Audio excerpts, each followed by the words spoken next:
श्री कृष्ण गोविंद हरे मुरारी, हे नाथ नारायण वासुदेवा। राधे राधे मेरे प्यारे भाइयों बहनों, माताएं एवं बंधुओं, लड्डू गोपाल उपासी के चैनल में आपका स्वागत है।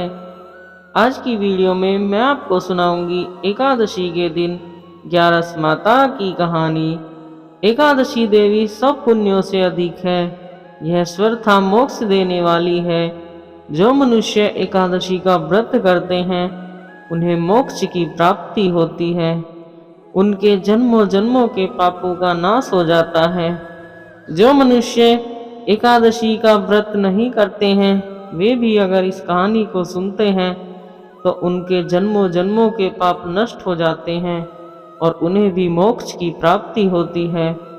अगर आपने अभी तक हमारे चैनल लड्डू गोपाल उपासी को सब्सक्राइब नहीं किया है तो सब्सक्राइब करके बेल आइकन को प्रेस कर लें। तो बोलिए विष्णु भगवान की जय, एकादशी मैया की जय। नगर में एक राजा राज्य करता था। राजा बहुत ही बुद्धिमान और बलशाली था। राजा सदैव अपनी प्रजा का बहुत अच्छे से ध्यान रखता था। प्रजा भी अपने राजा को बहुत पसंद करती थी।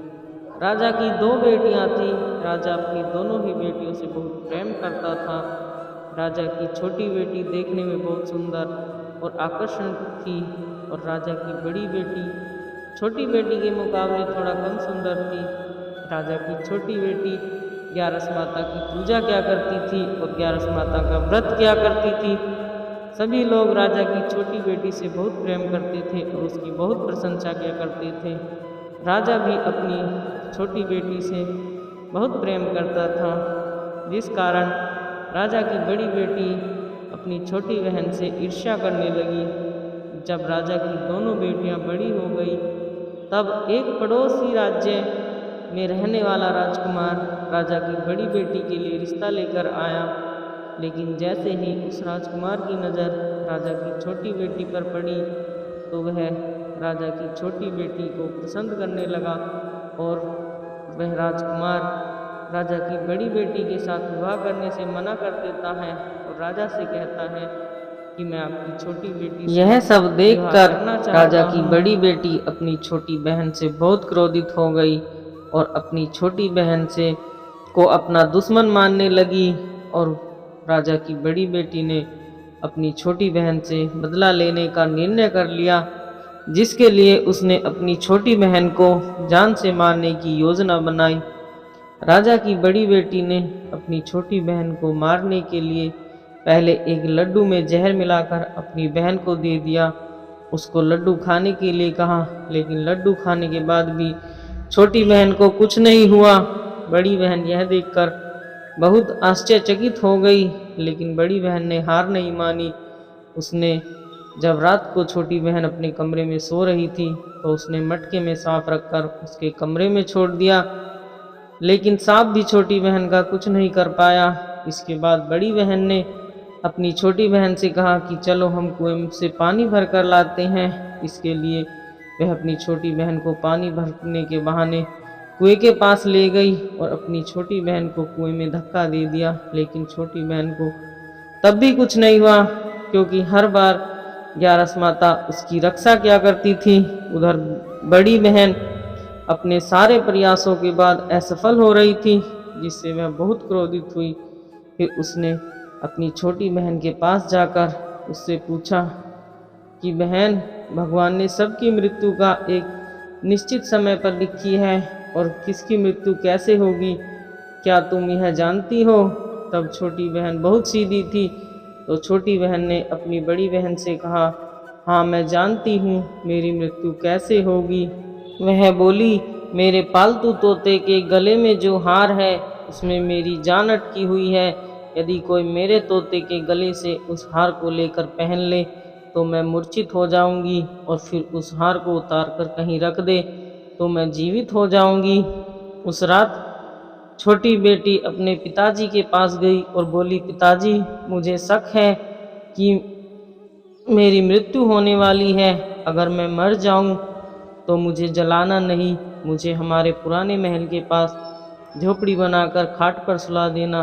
राजा बोला, बेटी तुम ऐसा क्यों बोल रही हो, 2 दिन बाद तो तुम्हारी शादी है। तब छोटी बेटी बोली, पिताजी समय का कोई भरोसा नहीं है। इसी तरह शादी वाला दिन भी आ गया।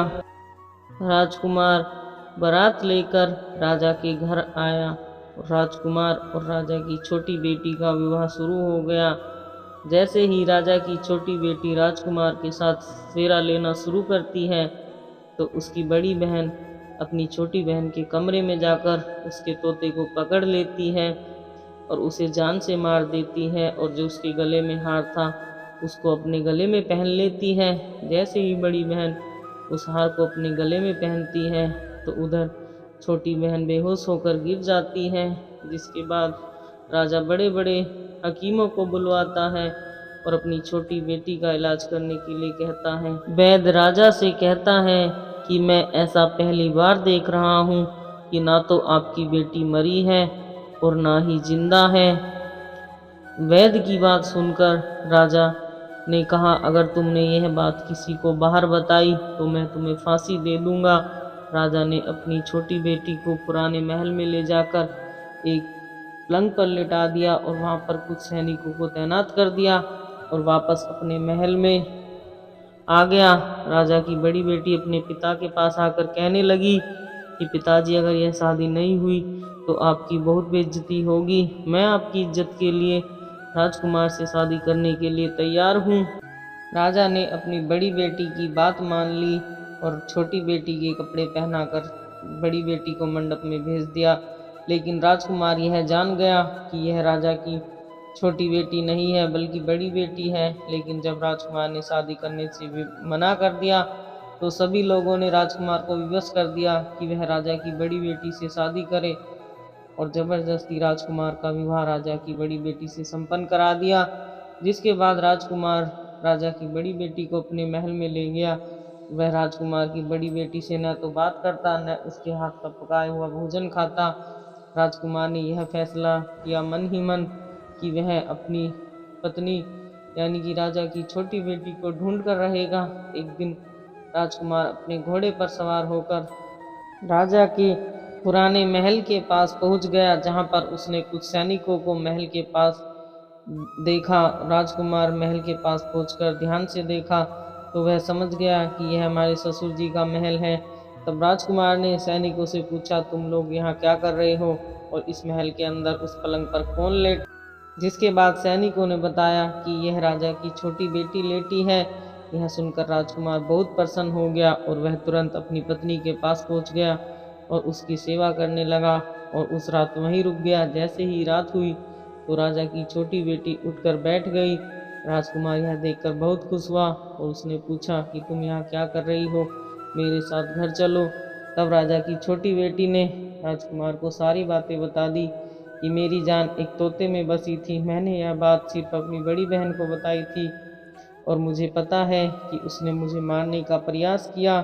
उसके पास एक हार है जिसको वह सुबह पहन लेती है और रात को उतार देती है। जब वह हार पहन लेती है तब मैं मूर्छित रहती हूँ और जब वह हार को उतार देती है तो मैं जीवित हो जाती हूँ। जब तक मेरी बहन के पास वह हार है तब तक मैं ऐसे ही जीवित और मूर्छित होती रहूँगी। अगर मेरी बड़ी बहन के पास जो हार है वह मेरे पास आ जाए तो मैं हमेशा के लिए जीवित हो जाऊंगी।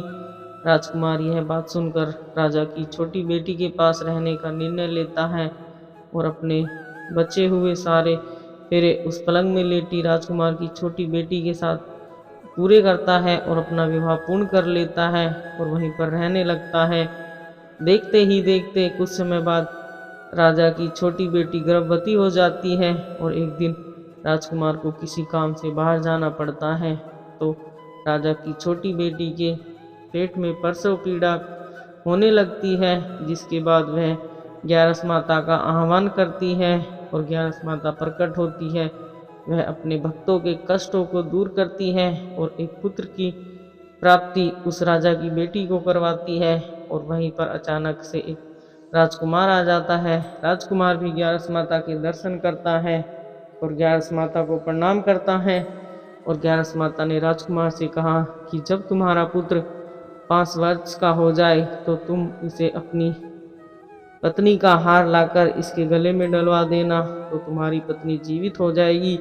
देखते ही देखते राजकुमार राजा की छोटी बेटी का पुत्र 5 वर्ष का हो जाता है।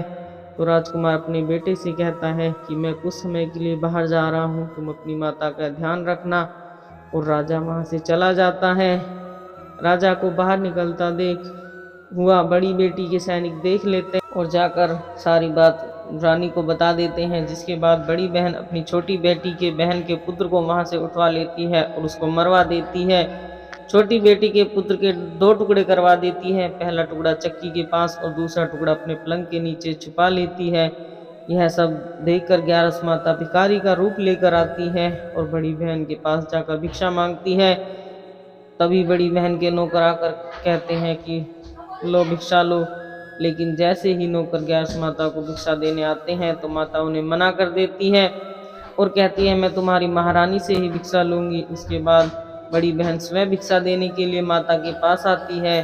तब 11 माता एक बिल्ली का रूप लेकर उसके कमरे में चली जाती है और वहाँ छोटी बेटी के पुत्र के 2 टुकड़ों को आपस में जोड़ देती है और उसे जीवित कर देती है और उसे वहां से ले जाती है। राजकुमार अपने बेटे को लेकर अपनी पत्नी के पास जाता है, उससे कहता है कि तुम इस बच्चे का अच्छे से ध्यान रखोगी तो मैं तुमसे बात करूंगा। एक दिन राजकुमार अपने बच्चे से कहता है कि तुम रानी के गले से यह हार मांग लो। जिसके बाद राजकुमार का लड़का रानी से कहता है कि मुझे यह हार चाहिए जो तुमने गले में पहन रखा है।